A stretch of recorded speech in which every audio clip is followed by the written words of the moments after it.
So in this video we're going to do integration by parts when repeated use of integration by parts is required. So sometimes you have to integrate by parts more than once in order to resolve an integral. So in this case we are being asked to integrate x squared cosine x dx. And what we'll do is let u equal x squared, which means u prime is going to equal 2x. We have to take the derivative of this, and we're going to let v prime right here be played by cosine of x, which means v is going to be the integral of v prime, or the integral of cosine of x.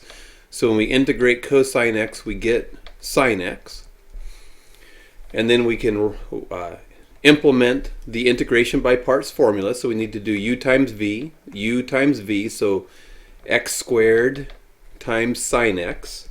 So replace the integral here with x squared sine x minus the integral, and the integral is going to be u prime times v. So u prime times v is going to be 2x times sine x. So when we replace 2x sine x inside here, the 2 is constant, so it will factor out.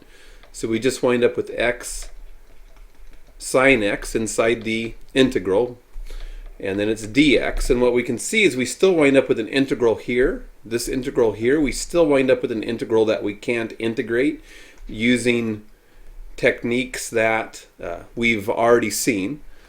But we can employ integration by parts again by letting u play the role of x. So right here, let u play the role of x, which means u prime is going to equal 1. And then we let v prime right here play the role of sine x. So v prime played by sine x, which means v is going to be the antiderivative of the sine, which is going to be minus the cosine function. Derivative of cosine is minus sine, so we need the minus to get a positive sign here. So we can use integration by parts again. So we bring the x squared sine x down minus 2 times, and now this integral is going to be replaced by uv, so u times v, so x times minus cosine x. That minus is a constant. Let's see, that minus, yeah, we'll just go minus x cosine x. That's the easiest way to write it. X times minus cosine x, and then minus the integral. Give myself some more space here. And the integral is going to be u prime times v, so we get 1 times minus the cosine. So this, which is going to be just minus the cosine of x dx, but this minus can pull out of the integral, which would make this a plus.